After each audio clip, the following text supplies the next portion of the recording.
Mantra Chaitanya. Before we try to understand what a mantra is, let us be clear about Shabda, sound.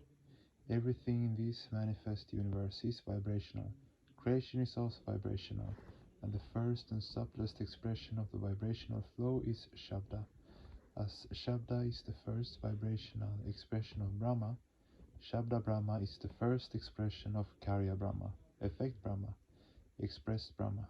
The fundamental difference between Karya Brahma and Karna Brahma, causal Brahma, is that all Vikasha, all expression, in Karana Brahma is purely Svagata, subjective, and Svaras Atmaka, blissful. There is no Paragata, objective, or Parasatmaka, extroversial pleasure therein. Being purely subjective and blissful, it has no Vijnanatmaka bhava, no exceptional quality. In other words, it is purely original and cannot contain any compound or mixture. Prior to its practical emergence in the practical sphere, Shabda was present in the realm of bhava, or ideas, and the starting point of Shabda in the world of ideation is called Parashakti. Parashakti exists both in the unit before awakening. It is the sleeping divinity or Kula Kundalini. Parashakti exists both in the unit and in the cosmos. Although potentially Parashakti has full possibilities of expression, due to lack of a medium, it does not get expressed. It germinates into expression as soon as it finds a medium, and its vibrational expression is Shabda. In other words, we hear sound within and without when there is a mutual clash in the medium, due to the formation of troughs and crests.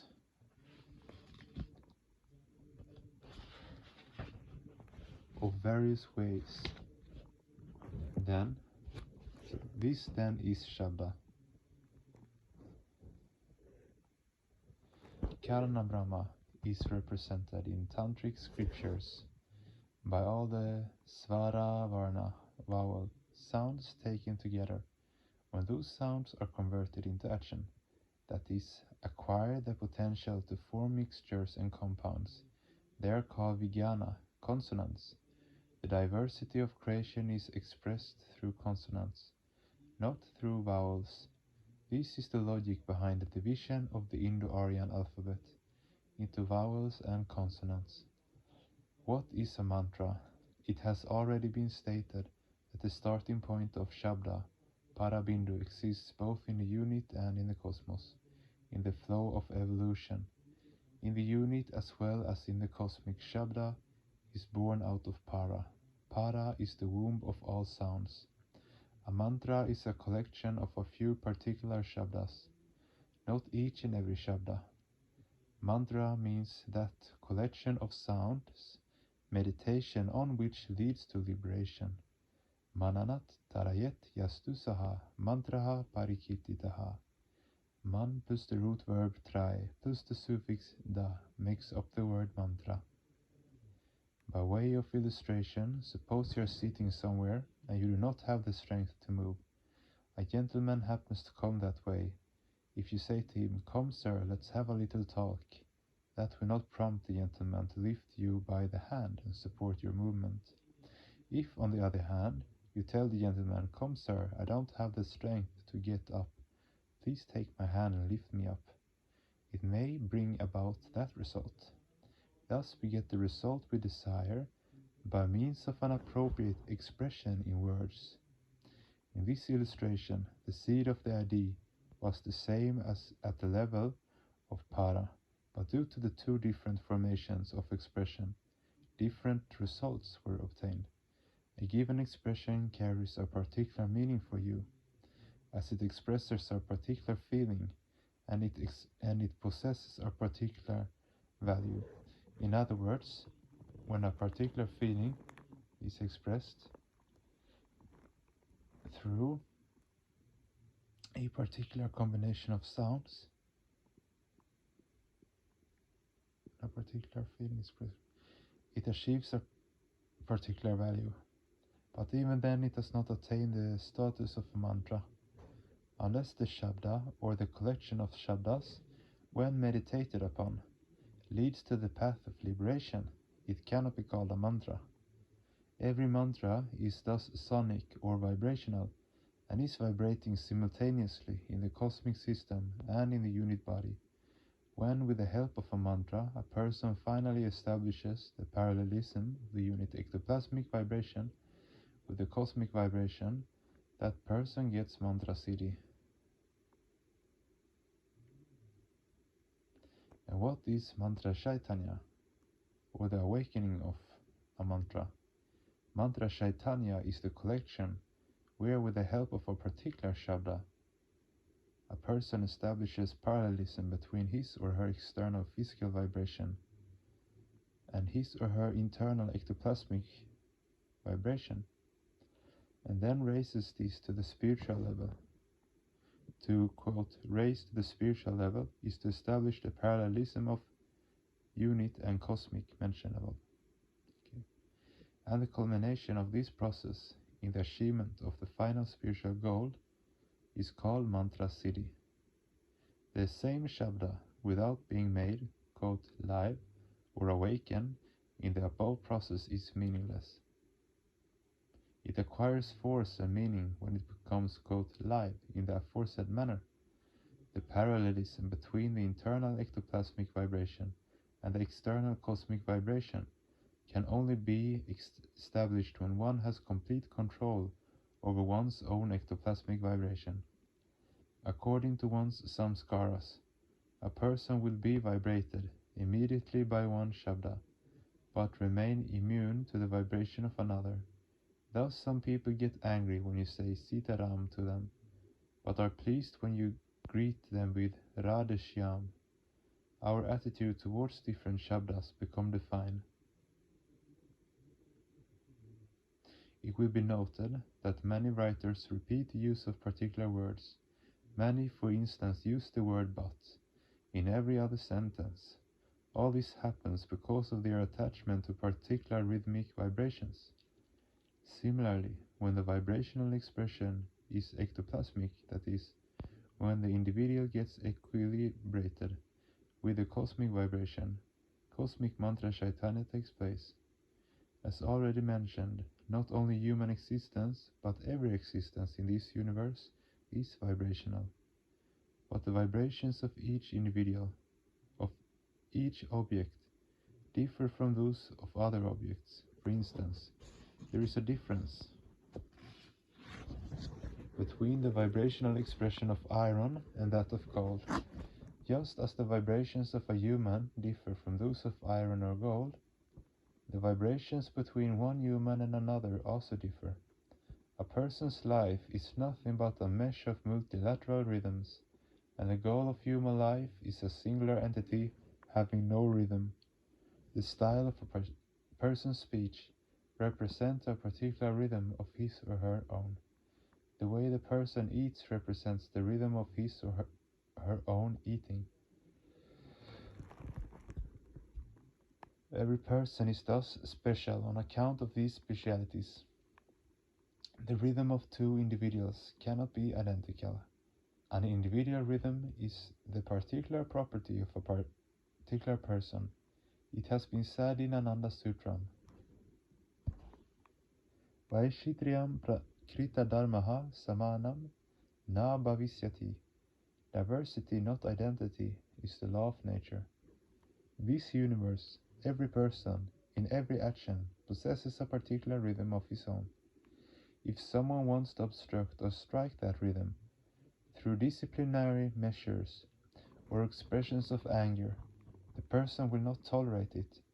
Personal liberty, individual liberty, really means the unobstructed expression of individual rhythmic vibrations. When, with the help of one's para shakti, para in the sense of the starting point of shabda, and not in the context of para and apara, a person coincides his or her individual rhythmic vibrations with the rhythmic vibrations in the realm of this quincumental universe.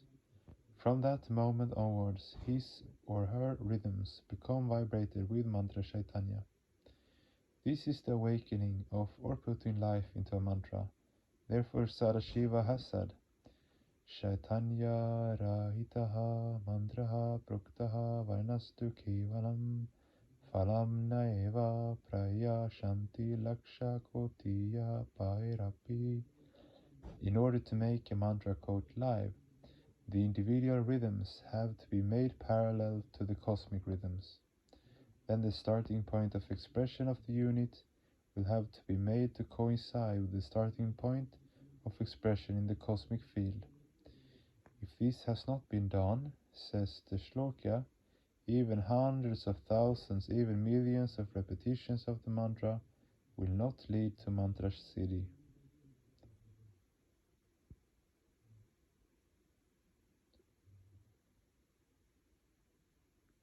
There are several essential factors to bring about mantra Chaitanya.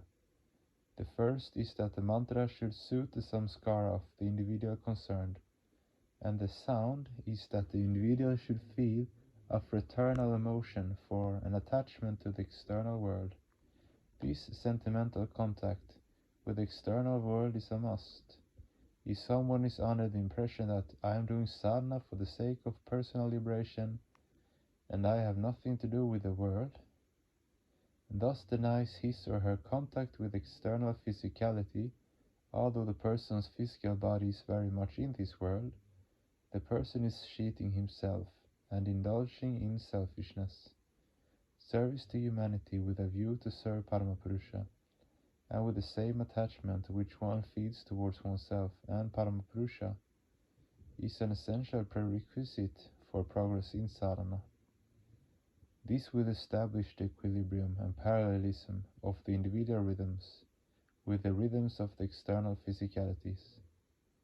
The microcosm is in a dormant state, and the jiva bhava, the feeling of the unit state, is in a condition of slumber. The point where the jiva bhava, that is, the sense of the unit identity, is locked is called kula. Hence those who achieve perfection through sadhana are called kaula. Kala with this meaning is also used as a surname. Those who can move the collective ectoplasm through the medium of their ectoplasmic rhythm can awaken new power in Shabda through their own ectoplasmic strength. The awakening of this power in Shabda is called Purasharana in Sanskrit, and those who can perform such a tough task are called Mahakaula. They alone are worthy of the status of Guru, and no one else. When a Mahakaula awakens vibrations in the universal ectoplasmic body through the medium of particular Shabdas, those Shabdas are also altered and acquires the status of Siddha mantras. A spiritual aspirant can only achieve perfection through the medium of those Siddha mantras. Other mantras are not capable of leading to success. A spiritual aspirant cannot awaken them. A person's individual efforts will never be sufficient for that task. Every person has certain mental limitations.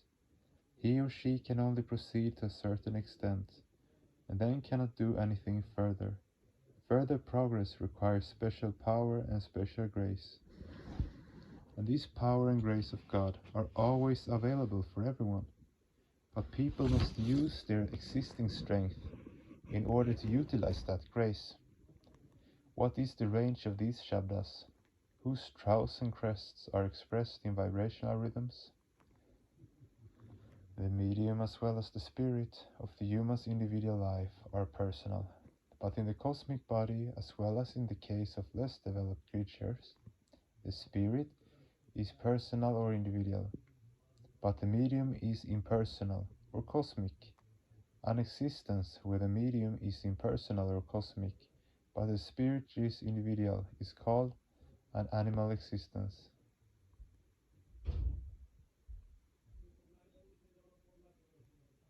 In other words, any progress in the life of an animal is due to the vibrational power of Paramapurusha. The medium therefore is cosmic or vibration impersonal, but the spirit is individual. The progress which is attained through the personal spirit and impersonal medium is towards Paramapurusha himself. Therefore there is no chance of a spiritual fall in the life of an animal. Animals are set firmly on a path of gradual progress. As the medium is impersonal, the growth in animals is from the crude to the subtle, but when due to engagement in subtler activities, the medium also acquires individual influence, when its mental color and its feeling do not remain entirely impersonal. Gradually thinking and intellect are born. We find this in developed animals. The transformation in a dog is due to the effect of the personal or individual medium on the impersonal medium. This does not occur in lower creatures. There is a big difference between a wild Alsatian in a jungle and one who is a pet. The medium of the one is influenced by the impersonal, that of the other is under the impact of an educated person. When in a living being the influence of the personal or individual surpasses the influence of the impersonal or cosmic, at that point the frame of that being can no longer be called animal, but is called a human being. So this is the human status. Due to one's individual effort, Para gradually develops step by step into Pashanti, Madhyama, Dhyotamana, Shruti Gochara, and Vaikari. These steps are from the subtle to the crude. Similarly, in the cosmic order, development is from the subtle to the crude, as the medium there is universal mind. The vibrational principle appears in the third phase of extraversal development. This vibrational principle is fully operative in matter and in the bodies and minds of undeveloped and underdeveloped creatures.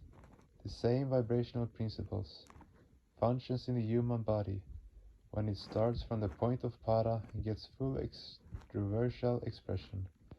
When a person will awaken Chaitanya in a mantra, that is, when he or she will do Pura Sharana, he or she will move from negativity to positivity, from human Parabindu to human Sahasrara. The starting point of the vibrational principle is the culminating or last point of the primordial principle. In other words, the last point of the primordial expression and the starting point of the vibrational faculty are one and the same. The movement of the mantra Chaitanya is from the fundamental negativity to the fundamental positivity. In other words, this movement will be reverse of the movement of the vibrational faculty. It will be from crude to subtle, and not from subtle to crude. In the vibrational principle, the first crest and trough are far apart, and thereafter the distance becomes shorter and shorter. In spiritual practice, the first troughs and crests will be frequent, and then the intervals will be gradually lengthened till a straight line is formed. Thus, in the second phase, that is, in the returning phase, the vibrational principle will be reconverted into the primordial principle, and the primordial principle or primordial faculty will ultimately convert itself into the basic faculty. The basic faculty is the starting point of the primordial principle. As mentioned below, that is, it is Parashakti or Parabindu. This movement, however, is only possible after the mantra has become awakened, not before that. Spiritual practice is essential for human beings, and for spiritual practice, initiation is necessary. And those human beings who do not perform spiritual practice are under the influence of the cosmic principle. They are guided by the cosmic rhythmic order, but as this is an impersonal entity, they will never be able to enjoy liberation or salvation. So what is the way out? In what direction must they move after mantra Chaitanya? They have to do an about turn and cross the three phases described above. They have to return to their original abode. They have to merge back into the one from where their existence sprang. Anando Brahmeti Bhyayanat Ananda Deva Kalvimani Bhutani Yayante Anandena Yatani Jivanti Anandam Prayantya Visham Vishantiti. Know ye that Ananda bliss is Brahma. It is out of Anandam that the five fundamental factors have emerged. All created beings live within Anandam and finally merge with Anandam.